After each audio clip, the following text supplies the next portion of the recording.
네, 여러분 안녕하세요. 뉴스입니다. 이재명은 합니다 라는 구호 지난 대선에서 정말 많이 외쳤는데 역시 이재명은 한다는 것을 이 민주당 공천 과정을 통해 재차 확인하고 있습니다.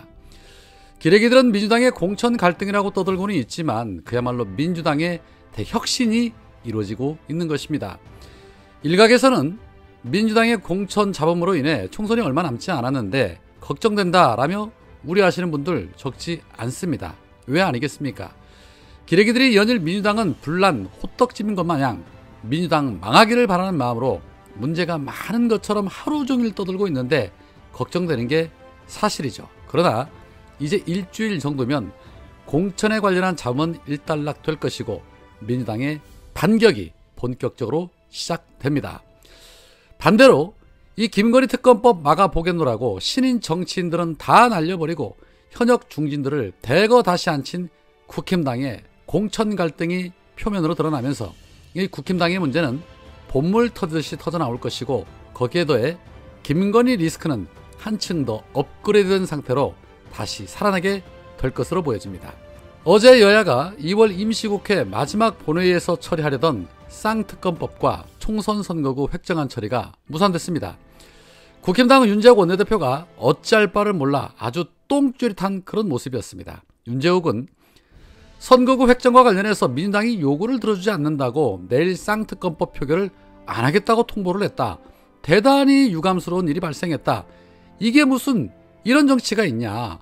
2월 7일 전후에 쌍특검 표결하자고 합의가 여야 원내대표끼리 어느 정도 합의가 돼 있었다. 2월 7일 지나니까 19일에 하자고 했는데 못하겠다고 하고 29일 하자고 본인들이 스스로 공개적으로 이야기하겠다고 했었다.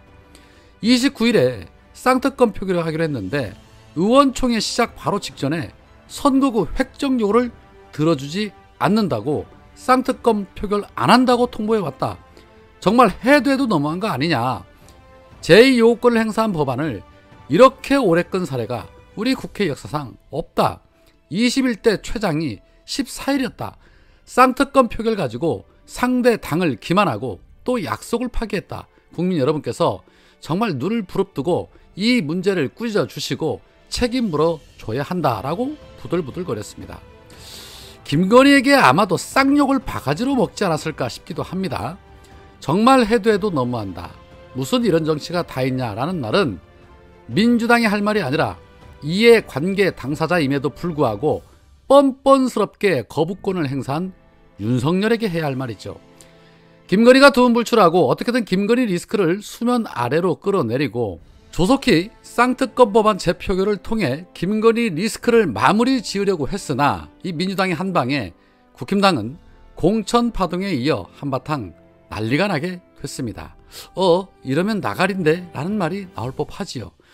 선거구 획정 문제가 더 중요하냐 아니면 김건희 지키는 것이 더 중요하냐는 오늘 윤재욱이 어떤 지시를 받고 움직이냐에 따라 확인할 수 있게 될 겁니다.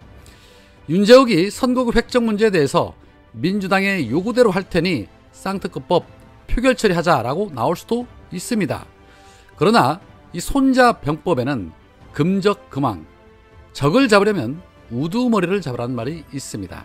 윤석열이 그동안 이재명 대표를 잡기 위해 온갖 수단을 다 동원한 이유가 바로 그런 것입니다. 그렇다면 민주당 역시도 우두머리 잡으면 되는 것입니다. 그 우두머리가 누구인지 우리 모두가 다 잘 알고 있지 않습니까? 김건희만 잡으면 이번 총선도 승리하게 될 것이고 이 정권도 심판할 수 있습니다. 해서 급할 것이 없습니다. 윤재욱이 뻔뻔스럽게 국민 여러분께서 두 눈 부릅뜨고 이 문제를 꾸짖어 주시고 책임을 물어달라라고 했는데 추악한 윤석열 정권과 그의 꼼짝 못하고 빙다리 핫바지 노릇이나 하는 국힘당이 심판받게 될 날 머지 않았습니다. 그리고 저들을 심판하기 위해서 반드시 필요한 것은 당내 수박계들의 청산입니다. 지금 잘 되고 있죠. 물론 100% 만족하지는 못하지만 그래도 대표적인 수박들은 하나씩 정리가 되고 있습니다.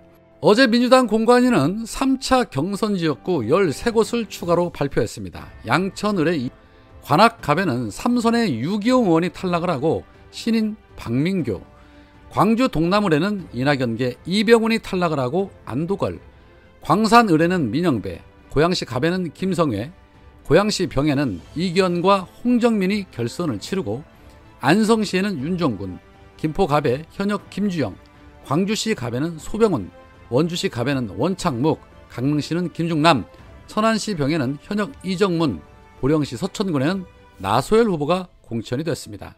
보신 것처럼 유기영 의원이나 이병훈 의원 같은 중진들이 탈락을 했습니다. 거기에 더해 어제 안민석, 변재일, 홍영표 등 중진들의 지역구를 전략지역구로 지정해달라는 공관위의 요청이 있었습니다.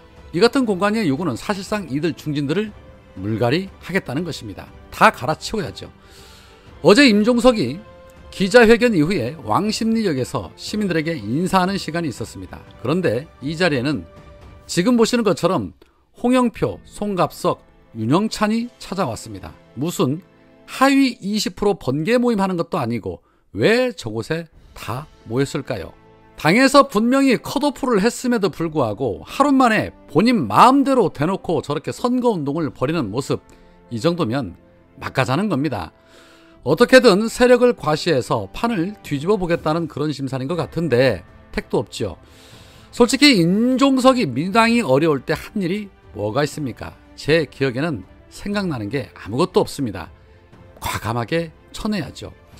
이재명 대표도 어제 최고위에서 임종석을 배제하는 안을 의결을 했고 탈당한 의원들을 향해서는 입당도 자유고 탈당도 자유다. 다만 경기를 하다 질 것 같으니 경기 안 하겠다. 이런 건 국민들 보기에 아름답지 않을 것이다. 모두가 함께 갔으면 좋겠지만 경쟁의 과정에서 우리 국민들께서 그리고 당원들께서 선택하시는 걸 어떻게 하겠냐라며 명확하게 선을 그었습니다. 이재명 대표 정말 너무 잘하고 있습니다. 전우영 역사학자는 페이스북에 이런 말을 합니다. 80년대 소위 운동권이었어도 김문숙, 김현장, 박종훈, 함은경, 하태경처럼 여권에 속한 사람도 있고 김민석, 조국, 이인영, 임종석, 정청래처럼 야권에 속한 사람도 있다. 대학 시절 운동권이었는지 아니었는지가 어떤 사람의 일생을 이해하는데 참고할 사항이기는 하지만 그보다 훨씬 중요한 것은 그가 어떻게 늙어가느냐이다. 늙어가며 욕심 사나워지고 초해지는 것은 이념이나 정치 성향과 무관하다라고 말했습니다. 새겨 들어야 할 것입니다. 제발 추하게들 늙지 않았으면 좋겠습니다. 자고로 사람은 끝이 좋아야 하는 법인데 더는 추한 모습으로 기억되지 않아야 할 것입니다. 오늘은 여기까지입니다. 고맙습니다.